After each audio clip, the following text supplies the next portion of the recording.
Hey everybody, Dustin DePierre here, columnist Jeremy Price, cleaning lady making a cameo in the back. Indiana's Big Ten tournament run ends. Lose 68-56 to Wisconsin. It's always Wisconsin, isn't it? Somehow, some way. Same as last year. This year there was no Rob Wilson. Today was sort of the usual suspects for them. Ryan Evans with 16, Ben Bruss with 12, Jared Berger and Sam Decker with 11 each. You know, the guys that you kind of expect for Wisconsin. And also they played the way Wisconsin plays. They slowed the game down. It wasn't as grinding as you've seen Wisconsin. Indiana was actually able to get 15 turnovers, but Indiana just couldn't make shots. And mostly, you know, some they had open looks. In some cases, Wisconsin did a really good job of defending. They do what Wisconsin does. They sort of walled off the paint, made it very difficult for Indiana to get any clean looks, had 10 blocks in this game, and basically just continued the streak. Wisconsin 12 straight against Indiana. They have not lost to the Hoosiers since 2007 in Kelvin Sampson's first year. So yeah, the streak continues. It just seems like, I mean, Wisconsin's Indiana's kryptonite at this point. I mean, I think we can pretty much say that. Yeah, definitely, because I thought maybe this game, better than several recent games, Indiana actually matched Wisconsin in terms of intensity, their willingness to play defense, just kind of they were a little more willing to play Wisconsin's game, but the problem was that Indiana can't sustain that as well as Wisconsin, because Wisconsin's used to doing it. And that's what they do. That's what they live for. It's just such a difficult thing to sustain the focus and the intensity for a full 40 minutes and to battle through that physically and mentally. It's a grind both ways, and in the end, Wisconsin just wears you down. Yeah, and there was a lot of just breaks they didn't get. I mean, you know, with Wisconsin, it's all, you know, are you going to get the calls or you're not going to get the calls? I mean, they're going to be physical with you. It's like, are you going to get fouled? And Indiana just really tried, you know, was just determined to get the ball in the paint, you know, just drove it just so many times they took the ball in the lane and just couldn't get anything, just couldn't get something to fall, and didn't get nearly as many foul calls as they wanted, and I guess thought they should have. I'm not, you know, you can only over-critique, you know, I guess officiating so much. I'm not really sure. You can't really say from now, okay, how many fouls should they have gotten, but they certainly thought they should have gone to the line more than 14 times. You know, Wisconsin was helped by the fact they got a lot of offensive rebounds. 11 turns into 18 second chance points.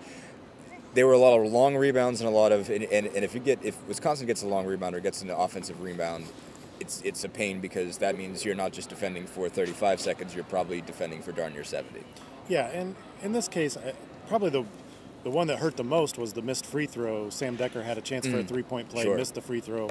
Wisconsin got the offensive rebound. Turns into a 5-point play. Got a three instead, and so 2 points became 5, and that was probably the one that hurt the most. And there were several others before that, and some of it was just unlucky. I mean, it happens on offensive rebounds. Sometimes you can. And this wasn't a case where Wisconsin was beating Indiana up, getting position, getting to the ball. It wasn't like the Minnesota game. No, it wasn't like Minnesota at all. This was just a case where sometimes the ball just bounces the wrong way. It found Wisconsin guys a lot. For some reason, you know? it has a knack of doing that, especially against Indiana. No, it definitely does. And a big thing also, I mean, Indiana could not find the bucket down the stretch at all. I mean, I think they were 3-15 in the last 9:46, only scored 7 points in that. You mentioned the Decker play. He had 7 points in 2 possessions, you know, so by himself puts, you know, Wisconsin up by 7. Indiana almost erases that. They just go on a little 6-0 run, get it back to within 1. From that point forward, that's 9:45 left. They scored 7 points, and I think they were 3 for about 15 from the field at that point. Had 3 turnovers and just had a hard time getting anything to happen. Just couldn't get an answer when they most needed it, when they absolutely had to get an answer. Didn't have it. And Wisconsin just hit shots. I mean, whether it was Decker, Bergeron stepped out and hit a 3, Bruzewicz hit a 3.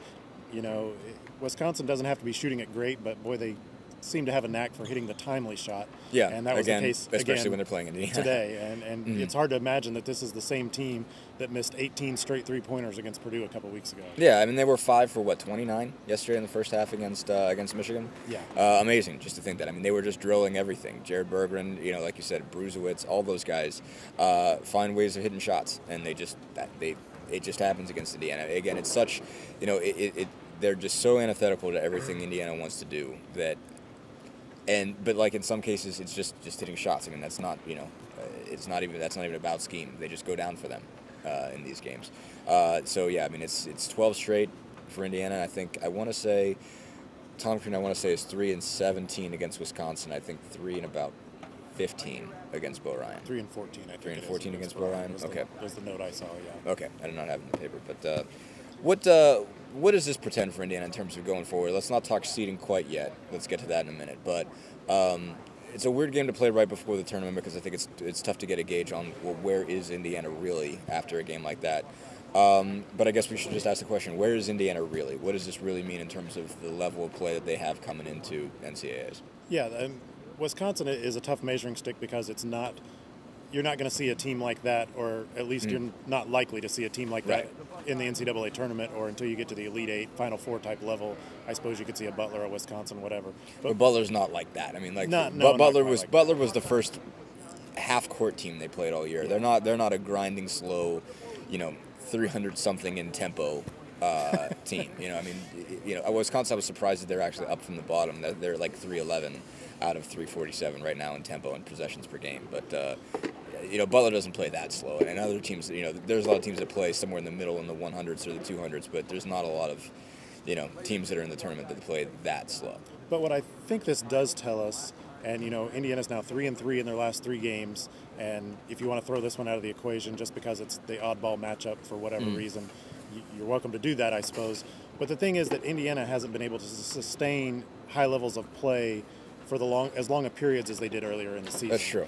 And so you definitely feel like Indiana's not playing their best basketball this season. They show flashes, and they certainly had it in the second half there. They had that 10-0 run, which was real impressive, and then they had a 6-0 run after Wisconsin pushed the lead back up again.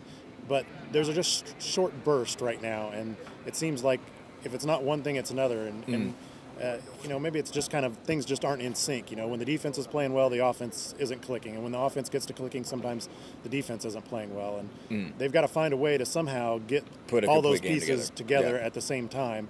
And you pretty much have, if they're a number 1 seed, you don't want to say the first round's a free pass, but it's close to it, whoever they might play. Yeah, it's a 16. And then that second round, you're going to see a decent team that's dangerous, but, by and large, probably Indiana a middle of the pack major conference team, or even a 2 or 3 team from a really good mid major, an Atlantic 10 team or something like that. Yeah. But so they should be in a position where they can get through this first weekend of the tournament, even without getting those things figured out. But you've basically got this week to figure it out, because once you reach the Sweet 16 level, it's going to be great teams. They're all good teams. It's going to be dangerous. It's going to be games that are likely to be decided in the last 6-8 minutes, and that's where you can't afford a letdown of focus, or one end of the floor or the other letting you down at that point. Yeah, I mean, there are definitely some 4s and 5s that they could see in the Sweet 16 that they could absolutely beat them. And then when you get to the Elite 8, I mean, you're talking about, there's not a lot of difference among the top 8. I mean, if you're to say that,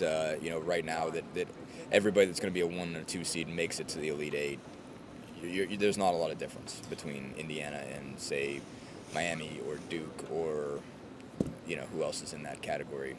I guess Michigan State. Obviously they probably wouldn't play them, I don't think, but still. Well, it's interesting because you're looking at probably 5 Big Ten teams, top 4 seeds, more than likely. Probably, yeah. So, I mean, that gives you kind of an idea of what kind of talent you're looking at a 3-4 seed kind of level. You're looking at a Michigan State, Wisconsin, Ohio State. Yeah, and those games would be worse for them. I mean, the Georgetowns of the world, those kind of teams. I mean, that's who you're looking at, and they're going to have to play at a higher level than they have recently to beat them. Now, obviously, they got Michigan on Sunday. They've obviously shown that they're still capable of beating a team like that. I mean, they're not. They haven't gone into a total rut. It's just not. They just haven't been as dominant as you would. They would like to be going into this. And it's always nice to play somebody that's not as familiar with you. Even if somebody's got the talent of a Michigan or Michigan State, there's still maybe not that familiarity. Yeah, and the game gets freer is the biggest thing. I mean, it's not quite like non-conference play, but it's closer because there's not the familiarity. You don't know every single play that they're going to run. You don't know all their tendencies. I mean, it's harder to prep. Because it's quick. You got to figure it out. You got to watch all the tape, and inside of a week, some GA and assistant are going to not sleep between Sunday and Friday. And you got to figure out what you can. And there's only so much you can get into your kids' heads in that amount of time, but as opposed to conference play when they know everybody. So let's get to seeding because we don't have a whole lot of time left.